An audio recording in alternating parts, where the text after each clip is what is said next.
어제 그 재고자산 단가 결정 방법을 가지고 우리 그 선인선출법, 이동평균법, 총평균법, 후익선출법 이 방법을 선택하는 거에 따라서 1년 동안 우리가 물건을 산 금액과 판매한 금액은 똑같은데, 그런데 기말 재고자산과 그리고 매출 총이익과 그리고 그 매출 원가가 서로 어떤 방법을 선택하냐에 따라서 서로 다른 결과치가 나오게 되죠.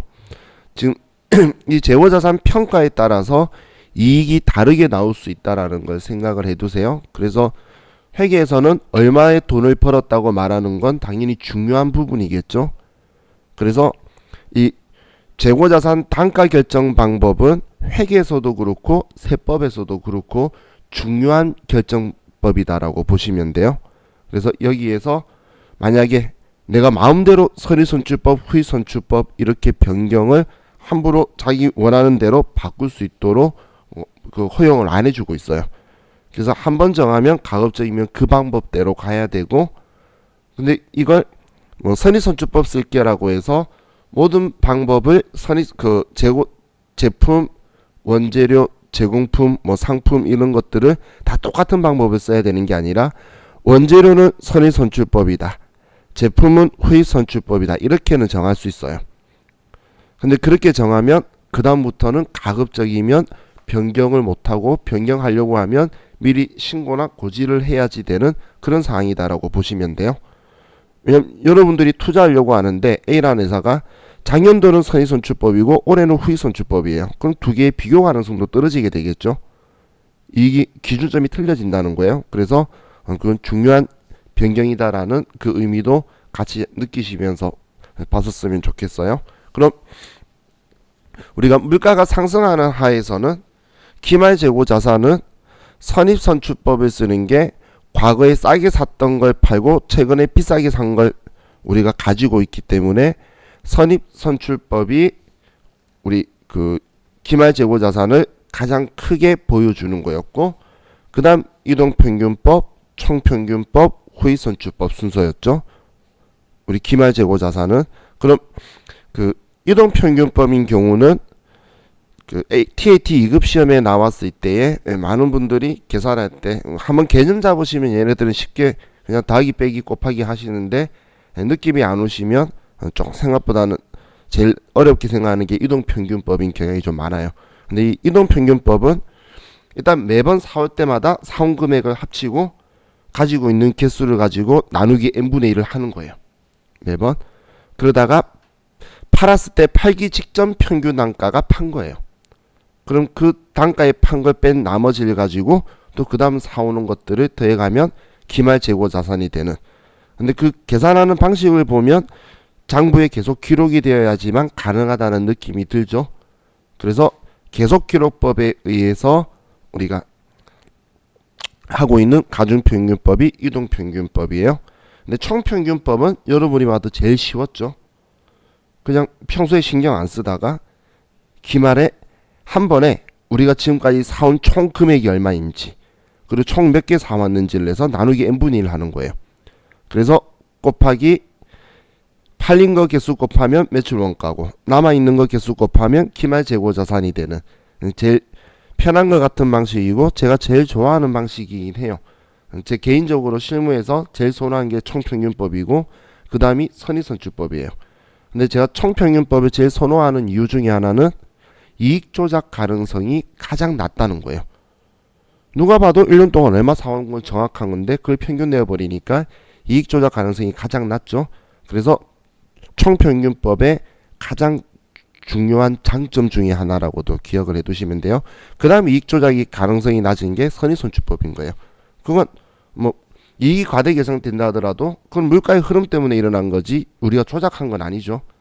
그래서 그 다음이 선입선출법이 이익 조작 가능성은 낮다고 보시면 돼요. 그럼 기말 재고 자산은 이 크다는 건 반대로 매출 원가가 낮다라는 결과하고 똑같은 거예요. 우리는 1년 동안 물건을 10개 샀는데 6개 남아있으면 4개 판 거잖아요. 그럼 남아있는 게 기말 재고고 팔린 게 매출 원가일 거니까 이 두 개는 1년 동안 산 것 중에 서로 반대로 움직일 거라는 거예요. 그래서 기말 재고 자산이 크면 매출 원가가 낮고 매출 원가가 기말 재고 자산이 작으면 매출 원가가 클 수밖에 없다라는 거예요. 그건 뭐 어쩔 수 없는 당연한 원리죠. 근데 이걸 가지고 또 한 번 더 생각하면 매출 원가가 낮으면 이익이 많을 거고 매출 원가가 높으면 우리는 이익이 작을 거라는 거예요. 자, 이 말 이해가시나요? 그럼 또 한 번 더 생각하면 그럼 그 이익과 기말 재고 자산은 둘이가 같은 방향이겠네요. 기말 재고 자산이 높으면 이익이 높게 나올 거고 기말 재고 자산이 작으면 이익도 작게 나올 거라는 거예요. 그죠? 자, 이해가시나요? 훌륭해요. 저 이거 이야기할 때마다 여러분도 나중에 당할 거예요. 거래처에서 왜 기말 재고 자산이 많은데 이익이 많이 나오냐고 사장님이 엄청 뭐라고 해요. 거래처 사장님들이. 그분들은 생각엔 기말 재고가 많으면 많이 안 팔렸다는 거 아니냐는 이런 좀 다른 방식이 생각하는 거예요. 근데 왜 내가 돈을 많이 벌었다는 거죠? 그럼 설명 한 2-30분에도 안 되는 분이 있어요. 그래서 제가 정한 규칙이 15분간 설명했는데 이해 못하면 그냥 이해시키려고 하지 말자. 그만큼 많은 사장님들은 세금 가지고 이야기하는데 기말 재고가 많으니까. 우리는 지금 똑같은 수량인데 어떤 방법으로 썼냐에 따라서 일어나는 거죠.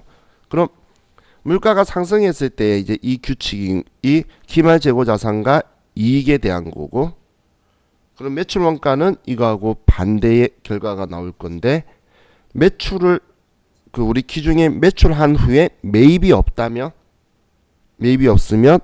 이동평균법과 총평균법은 결과값이 똑같을 수도 있다는 거예요. 그렇죠? 어제 제가 썼던 숫자에서 매출한 이후에 매입이 하나도 없으면 매출 직전까지 평균 계속 내어온 거나 한 번에 평균 낸 거나 평균 단가는 똑같을 거잖아요. 그렇죠? 그러면 우리 얘 둘이는 서로 그래서 크거나 같다라는 공식이 돼야 되는데 얘기는 이 표시를 안 쓴 거예요.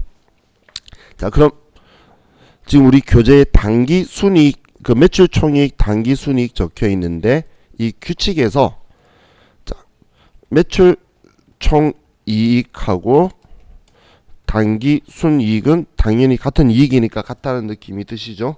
근데 이 이익이 크면 법인세를 많이 내게 돼요. 세금을. 그래서 법인세 비용도 같은 방향으로, 이 세 개는 같은 방향으로 움직일 수밖에 없어요. 그래서 가끔씩 법인세 비용이 가장 높게 나오는 거 나오면 생각 한 번도 안 해보면 허리 찔린 것처럼 시험 때 보면 느낌이 팍 안 꽂힐 거예요. 그럼 여러분은 법인세 이야기 나오면 많이 벌어야지 세금 많이 내는 거예요. 작게 벌면 작게 내는 거고, 한마디로 이 세금은 매출로 내는 게 아니고 이익으로 내는 거예요. 그래서 내가 이익이라는 게 실제로 내가 번 거죠. 그래서 이익하고 같은 방향으로 움직이는 거예요. 그래서 매출 총이익, 단기 순이익, 법인세 비용은 같은 방향으로 움직인다. 이렇게도 생각하시면 좋을 것 같아요. 자, 그럼 물가가 하락할 수도 있겠죠. 그럼 물가가 하락하게 되면 완전 정반대의 결과가 나온다는 거예요. 물가가 하락하게 되면 그냥 어제 제가 계산에 썼던 숫자를 뒤집으면 그 금액도 그냥 거의 반대로 나오게 되겠죠. 그렇기 때문에 이 등호는 정반대의 결과가 일어나게 될 거고, 자, 그리고 물가가 상승할 때에 기업의 안정성이 가장 높은 것 혹은 보수주의에 가장 적합한 방법은 후입선출법이라는 거예요. 그럼 그 후입선출법이 가장 보수주의, 안정성이 높은 보수주의에 적합한 방법인 이유는 자산을 낮게 표현하고 제일 낮은 방식이, 우리 기말 상품이나 있는 재고 자산은 후입선출법이 가장 작고, 그리고 이익도 그 때문에 가장 작게 나오고, 하지만 매출 원가는 비용이죠. 우리 수익에서 비용 빼는 거에 비용인 거죠. 비용이 가장 높이 나오는 게 후입선출법이기 때문에 물가가 상승할 때는 후입선출법이 가장 보수주의에 적합한 방법이고 안정성이 높은 거예요. 그럼 이 선의선출법은 반대로 그럼 안정성이 가장 낮은 방법이다라고 보시면 돼요. 그럼 반대로 물가가 하락하면 선의선출법이 가장 안정성이 높은 방법이죠. 그죠? 이렇게 생각을 하시면 돼요.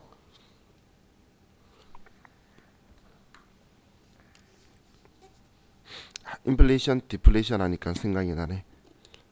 우리 지금 우리에게 닥쳐올 미래의 뻔한 결과, 닭이 빼기했을 때 뻔한 결과가 뭐냐면 전 세계적인 인플레이션은 일어날 거예요. 왜 인플레이션이 일어나냐면 미국도 그렇고 한국도 그렇고 전 세계가 자기 나라 내수 경기 활성화시키려고 외부에서 돈 들어오는 게 없는데 돈을 찍어내고 있어요. 화폐 가치가 하락할 수밖에 없겠죠. 지금 미국은 엄청 찍어냈어요. 그렇기 때문에 가치가 하락할 거예요. 화폐 가치가. 근데 화폐 가치 하락까지는 우린 별로 안 느낄 수 없을 수 있는데 적금 넣고 있는 사람은 나중에 그래서 울게 돼요.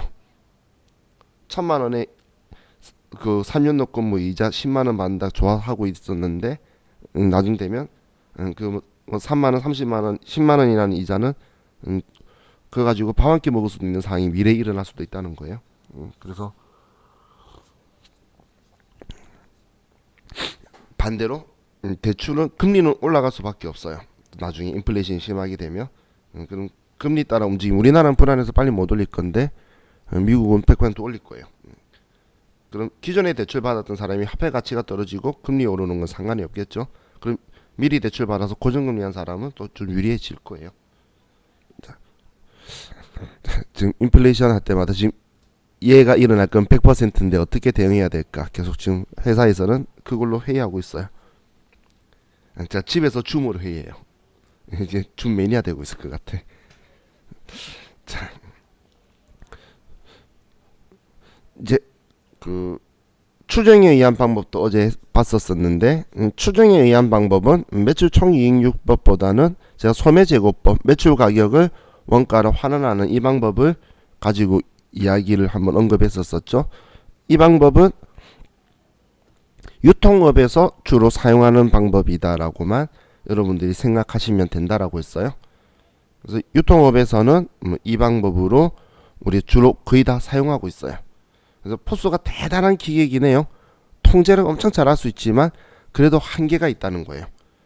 근데 그걸 더 완벽하게 하려고 그러면 뭐 당연히 컴퓨터니까 할 수는 있겠지만 그걸로 인한 효익이 떨어질 만큼 비싼 비용을 줘야 되기 때문에 여러분들이 그 생각하는 포스는 편의점 가면 찍거나 아니면 옷 사러 가면은 옷에 바코드 찍는 정도 선 있죠.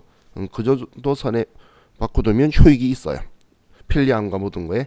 근데 그 이상의 통제를 해줄 수 있는 거라는 거는 금액이 너무 비싸다는 거예요. 그렇기 때문에 아직도 유통업에서는 이 소매재고법을 사용하고 있는 곳이 많다라고 보시면 돼요. 그래서 유통업이라는 것만 기억을 해두세요. 자, 그리고 재고자산 평가손실 붕괴에 대해서 어제 봤었는데 이 재고자산 평가손실은 일단 여러분이 꼭 기억해주면 좋겠는 게 실기에서 결산 자동 결산할 때에 우리는 저가법을 쓰지만 저가법으로 외부 이용자한테 보여준다는 거지 기말 재고 자산 입력은 우리 저가법을 적용한 게 아니라 장부 금액을 그대로 쓰는 거라 그랬어요. 그래서 기말 재고 자산 입력은 장부 금액을 그대로 쓰고 그런데 그 전에 우리가 가치가 장부 금액보다 하락했다면 차감 계정을 달도록 회계 처리를 해놓고 얼마인데 이 금액 달았어요. 이렇게 보여줄 거였죠. 1,000만 원인데 100만 원 가치가 내려서 900만 원이에요. 이렇게 보여줄 거니까 그럼 기말 재고 자산 입력은 1,000만 원인데라는 이걸 써줘야 되는 거지 900만 원이라는 우리 현재 공정 가치를 쓰는 게 아니라는 거예요. 그래서 시기 때 그 부분이 나오면 우리 감모 손실하고 헷갈려서 많이 실수를 하게 돼요. 그럼 평가 손실에 대해서 회계 처리는 제가 크게 신경을 안 썼던 이유 어제 말씀드렸죠. 컴퓨터에 자동 계산할 때에 평가 손실 항목이 들어와 버리잖아요. 그럼 거기에 여러분들은 그럼 저가법으로 했을 때 가치가 하락한 건지 하락한 게 아닌지를 봐야 돼요. 자, 그럼 어제 제가 이렇게 표현했던 거 기억나시나요? 공정가액은 제품이나 상품이나 제공품은 순실현 가능액을 가지고 공정가치로 볼 거예요. 그럼 그 순실현 가능 가치라는 건 판매 가격에 판매 비용을 뺀 거예요. 그럼 얘를 외우기가 조금 힘들면 현행 대체 원가를 쓰는 거는 원재료라고 보면 되겠죠. 자, 그래서 왜 그걸 기억하자라고 하면 값을 제품도 장부 가격, 순실현 가능액, 현행 대체 원가 이렇게 세 개를 다 주고 원재료도 장부 가액, 순실현 가능액, 현행 대체 원가 이렇게 다 줄 수 있다는 거예요. 그럼 원재료를 주는데 장부 가격이 100만 원인데 순실현 가능액은 봤더니 90만 원이에요. 근데 현행 대체 원가가 110만 원이라면 우리는 현행 대체 원가하고 비교해야 되기 때문에 장부 가격이 더 낮죠. 그러면 평가 손실이 발생 안 한다는 이야기예요. 지금 제가 말로만 해도 무슨 말인지 이해가시나요? 그죠? 사인을 보내줘야지. 그럼 자, 지금 이런 이야기예요. 만약에 원재료를 가지고 금액을 주는데 원재료 장부 가액이 100만 원이다라고 하고 순실현 가능액이 90만 원이고 그리고 현행 대체 원가가 110만 원이다. 이렇게 정보를 제시해 줄 거라는 거예요. 만약 예를 들어서 시험에서 이렇게 세 개 값을 줄 거예요. 그럼 우리는 비교를 얘가 원재료이기 때문에 원재료는 장부 가액하고 현행 대체 원가를 비교하는 거예요. 그럼 얘 둘이를 비교했을 때 이 장부 가액이 작죠? 저가품이 낮은 거? 그러면 이 금액으로 외부 이용자한테 보여줘야 된다는 거예요. 그럼 이 금액으로 보여줄 거면 우리는 평가 손실이 발생 안 한 거라는 거죠. 그래서 이걸로 해버리면 안 된다는 거예요. 근데 만약에 얘가 제품이었다면 또 순실현 가능액이 90만 원이면 제품이라면 10만 원의 평가 손실이 발생했겠죠. 그죠? 근데 이 순실현 가능액도 이렇게 줄 때가 있어요. 자, 제품을 주면서 장부 가액이 100만 원인데 우리 순실현 가능액을 안 주고 판매 가격이 110만 원이고 그리고 판매 부대 비용이 20만 원이다. 그리고 현행 대체 원가가 예를 들어 80만 원이다. 이렇게 주는 거예요.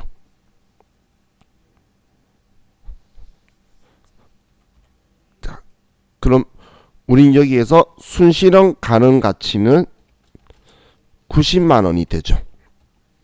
얘가 순실현 가능 가치가 되겠죠. 그래서 제가 판매 가격에 판매 비용을 빼는 거다라고 표현한 게 순실현 가능 가치는 이 금액이라는 거예요. 그럼 제품은 장부 가격과 순실현 가능 가치를 비교하기 때문에 90만 원하고 비교해서 얘가 작죠.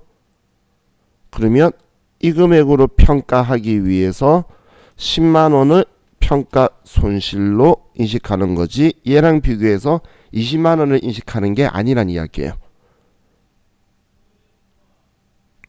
그럼 제가 세 개 값을 준다. 판매 가격에 판매 비용 뺀다. 이런 말 하는 이유의 의미 이해가시죠? 그래서 시험에서 그렇게 이걸 표처럼 해가지고 줄 거예요. 계산할 때. 그럼 여러분들이 보고 정확하게 뭐하고 비교해야 되는지 판단하시면 돼요. 심지어는 AT 시험에서는 전부 다 쫙 줬는데 다 계산해 보면 평가 손실이 하나도 인식할 필요가 없는 그런 경우의 문제도 있어요. 그럼 우리가 정확하게 모르면 평가 손실을 어떻게든 하려고 할 수도 있겠죠. 그래서 꼭 자, 이것도 나중에 결산 때 다시 한번 더 언급할 테니까 이렇게 이해해 두시면 될 것 같아요.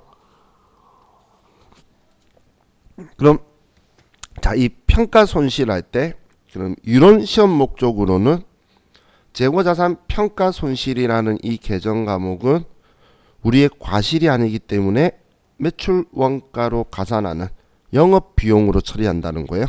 일단 자산을 낮추는 거니까 얘는 자산 낮췄는데 들어오는 게 없으면 비용 처리는 해야 되겠죠.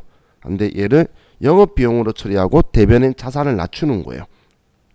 근데 자산을 낮추는데 직접적으로 낮추는 게 아니고 자산의 차감 계정으로 달아서 우리는 얼마의 사온 장부 금액인데 얼마의 가치가 하락했다.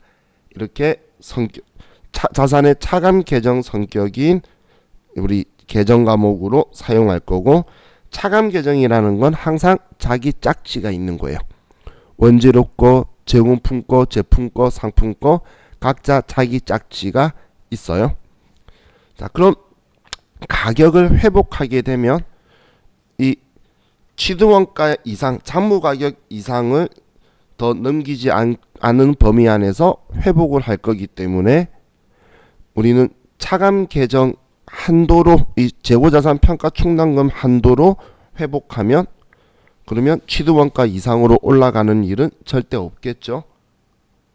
그렇기 때문에 이 한도로 올려줄 거고, 그럼 가격이 회복했을 때는 재고자산 평가 충당금 환입이라는 계정 과목을 쓸 건데, 이 재고자산 평가 충당금 환입이라는 계정 과목의 성격은 매출 원가에서 차감 줄여주는 성격으로, 비용을 줄여주는 성격으로 처리한다라는 거예요.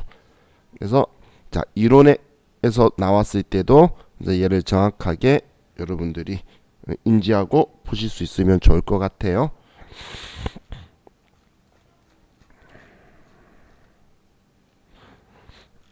자,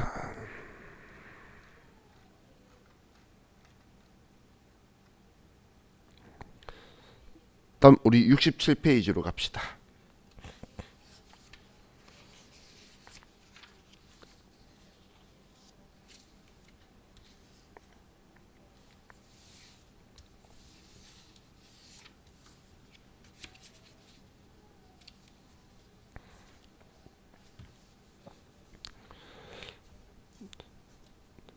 자, 우리 유형자산에 대해서 어제 또 이야기를 했었는데, 일단 취득을 생각해 보면 유형자산 취득할 때 취득 원가가 중요한 이유는 유형자산은 토지와 건설 중인 자산이라는 계정 과목을 제외하고는 우리가 사용하는 기간 동안 합리적인 비용화 과정, 감가상각을 할 건데, 이 감가상각할 금액이 취득 원가의 잔존가에 뺀 거잖아요.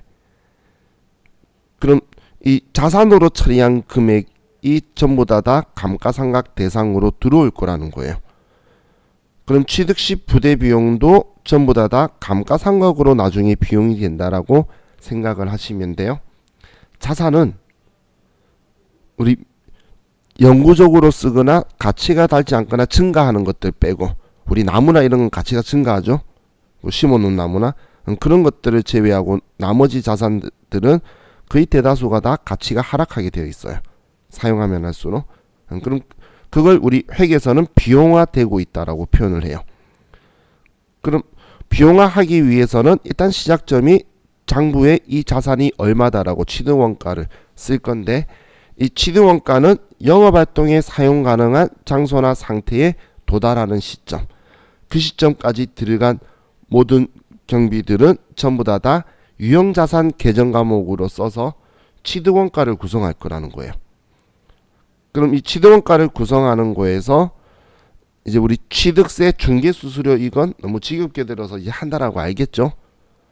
취득세 혹은 뭐 중개수수료 이런 거는 뭐 자동차 샀으면 차량 운반구, 건물 샀으면 건물, 뭐 땅 샀으면 토지, 뭐 유형자산 아니더라도 투자 목적으로 땅 산 거면 투자 부동산, 이거야 뭐 다 똑같이 해온 거니까.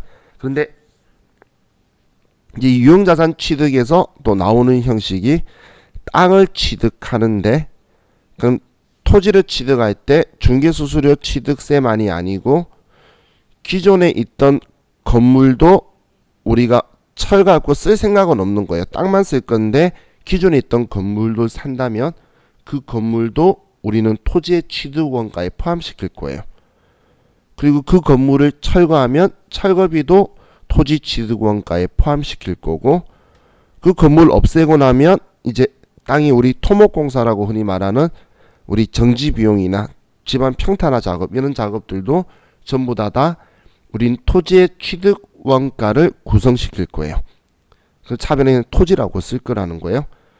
그럼 이것들도 그 취득원가에 포함시키는 이유가 우리가 토지라고 쓰는 건 유형자산이죠. 그러면 이 땅을 우리 영업활동에 필요한 물건을 건물을 짓든 뭘 어떻게 사용하든 사용할 수 있는 상태에 도달할 때까지 들어간 시점이 그 이전에 다 들어간 거였던 거예요. 집안 평탄화 작업이든 기존 건물 철거든 땅 쓰기 위해서 건물 철거한 거잖아. 그래서 전부 다 토지라고 회계 처리를 하는 거예요. 자, 그리고 기계장치의 경우에는 기계장치를 우리가 설치를 하고, 그리고 그 설치하고 나서 우리가 시운전을 하고 이런 것들도 전부 다 우리 취득원가를 구성할 거예요. 근데 어제 제가 이 표현 안 썼는데, 만약에 시운전할 때 물건이 나왔는데 이게 내가 원하는 물건이 아직 안 나왔으면 계속 원하는 물건 나올 때까지 들어간 돈은 취득원가에 포함하겠죠. 근데 내가 원하는 성능의 물건이 나오진 않았는데 이걸 팔아서 돈 받을 수가 있겠죠. 그죠? 그래서 이렇게도 한번 생각을 해 주셔야 돼요. 취득 시점 이전에 우리 준비 활동으로 발생한 수익은 취득 원가에서 차감할 거예요. 거꾸로. 취득 시점 이전에 돈이 들어가니까 취득 원가에 포함했는데 거꾸로 그걸 팔아서 돈을 받으면 취득 원가에서 차감할 거라는 거예요. 그래서 우리 원하는 제품이 안 나왔는데 그래도 이렇게 팔면은 고철값이라도 받을 수 있잖아요. 예를 들어서. 그러면 그 돈은 취득원가에서 차감할 거라는 거예요. 혹은 건물 철거했어요. 그래서 철거하는데 거기에 있는 철근이나 이런 골재 비용에 대해서 돈을 거꾸로 받았대. 그러면 그거는 또 우리 취득 가격에서 거꾸로 차감할 거라는 거예요. 지금까지 비용들은 가산하는 거였고, 얘는 돈을 거꾸로 받았으니까 차감하는 현상이 발생할 수 있겠죠. 자, 그리고 시험에서 의외로 많이 좋아하는 게 불가피하게 매입하는 유가증권. 이 부분은 전에도 우리 그 회계 1급 책 가지고 제가 이야기를 계속 했었죠. 그래서 불가피하게 매입하는 유가증권은, 유가증권 부분은 우리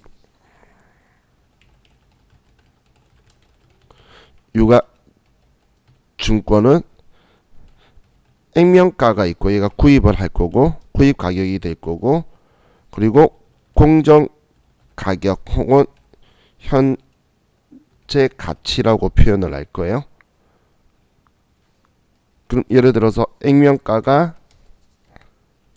100만 원이고 공정 가치가 60만 원이다라고 하면 우리는 불가피하게 매입하는 유가증권 취득가액은 차변에 기록하는 거죠. 기록하는 건 얘는 무조건 공정가액을 쓸 거예요.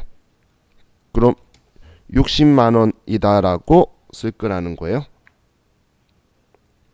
이 유가증권이라고 제가 한 건 아무 말 없으면 단기매매 증권이지만 얘는 지역개발채권이라서 문제에서 만기 보유 증권이나 아니면 매도 가능 증권으로도 분류하는 식으로 나올 수가 있고 나온 적이 있어요. 그럼 우리는 유가증권 취득가격은 이 금액인데 우리가 지급한 금액은 무조건 액면가액을 줄 수밖에 없어요. 그럼 100만 원 줄 거라는 거예요. 그럼 액면가와 공정가액의 차액, 이 차액이 우리가 대놓고 손해본 거예요. 사실에 얘는 우리가 처리할 때 유형자산 취득 원가로 처리할 거라는 거예요. 그럼 제 같은 경우에도 얘가 40만원이죠. 그죠?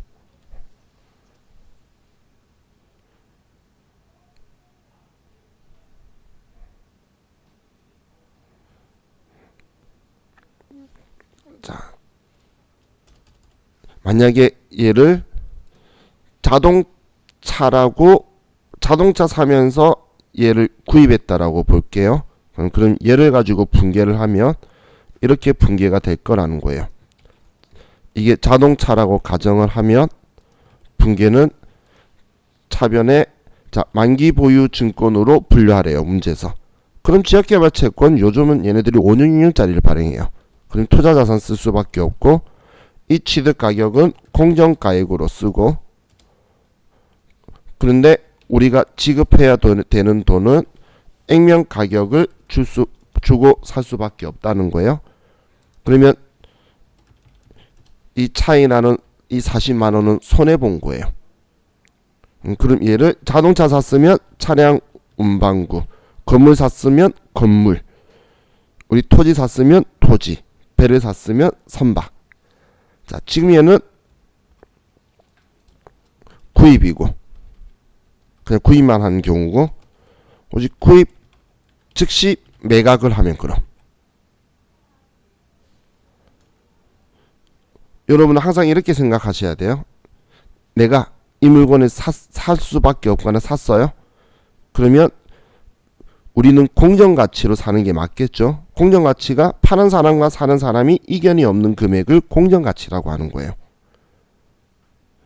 그럼 내가 사올 때 그 금액 산다는 건 내가 팔아도 그 금액 받는 거다라는 생각도 가지시라는 거예요. 그죠? 그럼 지금 내가 공정가액으로 얘를 처리했는데 얘를 즉시 팔면 이 돈 받을 수 있다는 이야기야. 그죠? 그럼 나는 100만원 주고 이걸 사서 즉시 팔면 60만원 받을 수 있다는 거니까 대놓고 40만원 손해보는 거죠. 그래서 여러분들이 자동차 사면 만약에 지역개발채권이 진짜 액면금액이 이 금액이고 공정가액이 한 60만원이면 거기 수납원은 40만원 주세요라고 말할 거예요. 그럼 우리 입장에서는 차 샀기 때문에 40만원 그냥 날리는 거잖아요. 그래서 이 똑같은 조건인데 구입 즉시 매각했다라고 하면 그러면 그냥 40만원 준 걸로 쓰고 차변에 차량 운반구다라고 이렇게 분개될 거라는 거예요. 그냥 유가증권 취득한 부분만 날라갈 거예요. 현금은 100만원 줬지만 60만원 받았다 생각하면 상계되는 거잖아요. 그죠? 그래서 이렇게 분개가 될 거니까 자, 이 두 개 타입 다 잘 나와요. 취득에 대해서. 그래서 이 두 개 다 여러분들이 같이 기억해 주시면 좋을 것 같아요. 우리 전에 이게 다른 거랑 섞여 있는 문제 한번 풀었었죠? 맞나요?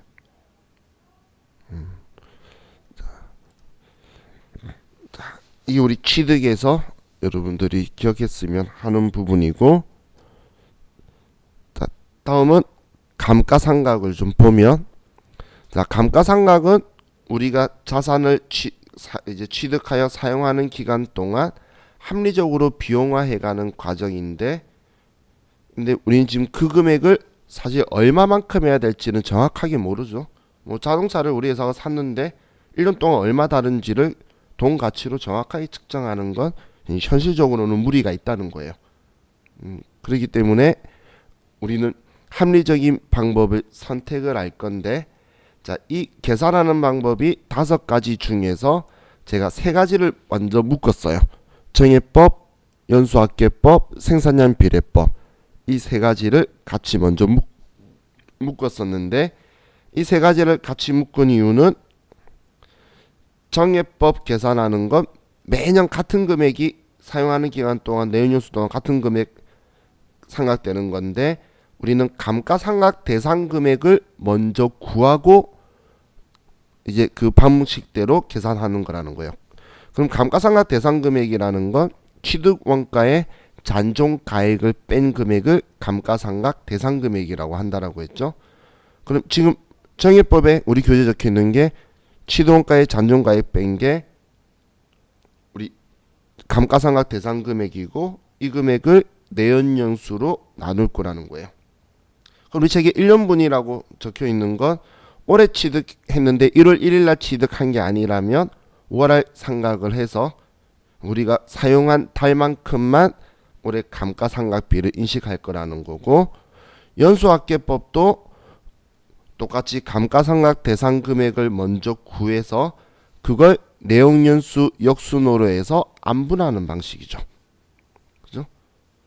자, 그리고 생산량 비례법도 감가상각 대상 금액을 먼저 구해서 우리가 사용하거나 생산한 비율만큼 달았다고 하는 방식인 거예요. 이게 우리 생산량 비례법은 실제 생산 비율을 구한 거죠. 총 생산량에 이번에 얼마 생산했다.